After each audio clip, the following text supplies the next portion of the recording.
मनुष्य की एक विशेष प्रवृत्ति होती, वो कभी स्वयं से संतुष्ट नहीं रहता, कभी स्वयं से प्रसन्न नहीं रहता। जो है उससे अधिक पाना चाहता, जो पा लिया उससे आगे बढ़ना चाहता, अपने जीवन में बदलाव, परिवर्तन लाना चाहता। और ये प्रवृत्ति संसार में सबसे महान,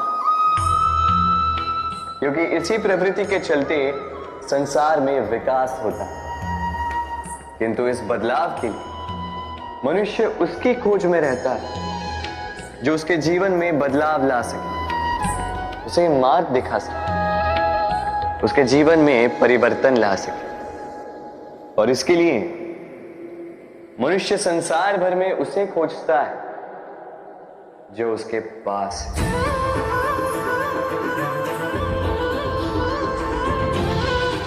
बताइए कौन?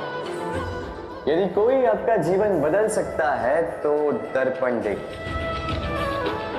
वो आप स्वयं है जो आपका जीवन बदल सकते हैं। वो आप स्वयं है जो स्वयं को मार्ग दिखा सकते हैं, जीवन में बदलाव ला सकते हैं, परिवर्तन ला सकते हैं। इसलिए पहचानिए अपनी भीतर की शक्ति को और विश्वास कीजिए कि इस संसार में आपसे अधिक शक्तिशाली और कोई नहीं। जीवन बदल जाएगा। और अंधविश्वास का नहीं, आत्मविश्वास का हाथ थामे आपकी समस्याएं स्वतः दूर हो जाएंगी। मन बड़ी ही विचित्र कृति है। ये मन शरीर के किस अंग में बसता है कोई नहीं जानता, किंतु संपूर्ण शरीर इस मन की इच्छा साकार करने के लिए प्रयास करता रहता है। अब यदि मन कुछ खाने का करे तो व्यक्ति उसकी वनोपवनों की इच्छा साकार करने का माध्यम ढूंढता रहता है। अब यदि मन किसी को शत्रु समझ ले तो व्यक्ति उसे नष्ट करने का हर संभव प्रयास करता है। अब यदि मन किसी से प्रेम करे तो उसकी प्रसन्नता के लिए हर सीमा लांघने के लिए सज्ज रहता है। परंतु जीवन सुखद हो, इसके लिए आवश्यक है कि मन खाली हो। इस बांसुरी की भांति भीतर कुछ भी नहीं, न राग है न द्वेष, तब भी तार छेड़ने पर स्वर निकलता है। इसी प्रकार मन को भी भावनाओं से मुक्त रखना आवश्यक है। स्मरण रखिए, मन में कुछ भर के जियोगे तो मन भर के जी नहीं पाओगे। भूल और मनुष्य, इन दोनों का संबंध कुछ वैसा है जैसा पंख और चिड़िया का, जैसा धारा और नदिया का। यदि भूल मनुष्य के स्वभाव का इतना महत्वपूर्ण अंग है तो आप सोचिए, इस पर लज्जा क्यों? इस पर लज्जा करना ठीक है ही नहीं। वैसे देखा जाए तो भूल हमें स्वयं को और श्रेष्ठ बनाने का अवसर देती है, पहले से अच्छा प्रदर्शन करने की प्रेरणा देती है। अब कदाचित आप में से कुछ इस बात से सहमत नहीं, क्योंकि बहुतों की दृष्टि में भूल दोष को जन्म देती, दोष अपराध को, और अपराध के लिए क्षमा नहीं, दंड मिलना चाहिए। किंतु क्या आपने कभी सोचा है कि ऐसा क्यों होता है? क्या कारण है इसका? इसका कारण है भूल स्वीकार करने से बचना। यदि आप कोई भूल करोगे और उसे स्वीकारोगे नहीं तो वो भूल दोष में बदल जाएगी और वो दोष अपराध। तो साहस रखिए, अपनी भूल को स्वीकार करना अपनी भूल को सुधारने की दिशा में सबसे पहला कदम होता है। और स्मरण रखिएगा, यदि कुछ अपराध है तो वो है समय पे अपनी भूल ना स्वीकार। हमारा शरीर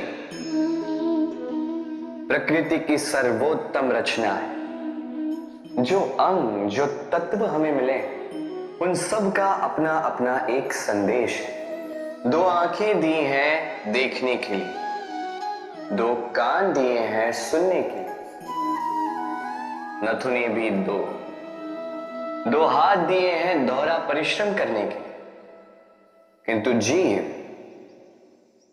केवल एक। उस पर भी नुकीले बलिष्ठ दांत दिए उनकी रक्षा के लिए। कभी सोचा है क्यों?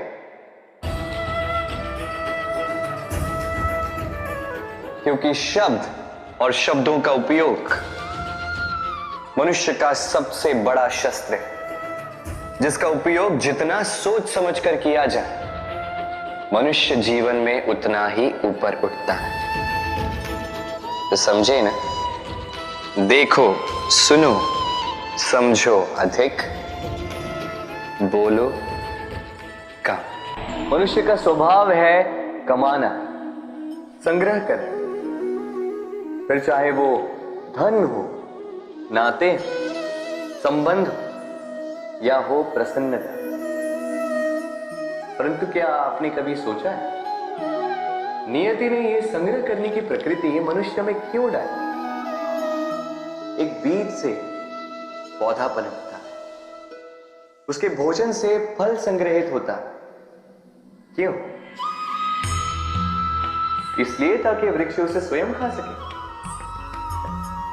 नहीं, बल्कि इसलिए ताकि वो भूखे जीवों में बांट सके। अब आप पूछेंगे कि इसमें वृक्ष का क्या लाभ? लाभ है, क्योंकि जो बांटता है वो मिटता नहीं। जो फल ये जीव खाते हैं वो उसके बीजों को वातावरण में बिखेर देते हैं, जिससे जन्म लेते हैं नए वृक्ष। उसकी जाति, उसका गुण, उसकी मिठास अमर हो जाती है। इसलिए स्मरण रखिएगा, अमीर होने के लिए एक एक क्षण संग्रह करना पड़ता है, किंतु अमर बनने के लिए एक एक कण बांटना पड़ता है। कभी बरगद के वृक्ष को देखा है? कितना विशाल होता है। कभी कभी भय लगता है कि इन भारी डालों का बोझ ये तना सह भी पाएगा या नहीं। भय लगता है कि कहीं ये वृक्ष टूट कर न गिर जाए, किंतु नहीं। समय पड़ने पर शाखाओं से निकलने वाली ये बेलें धरती की ओर बढ़ती और फिर स्वयं जड़ बनकर इस वृक्ष को सहारा देती। इसी प्रकार जो परोपकार करते हैं, सत्कर्म करते हैं, उन्हें स्वयं के लिए चिंतित होने की आवश्यकता ही नहीं, क्योंकि उनके कर्म ढाल बनकर उनकी रक्षा करते हैं। इसीलिए जीवन में सहारे की नहीं, कर्म की चिंता कीजिए। राधे राधे।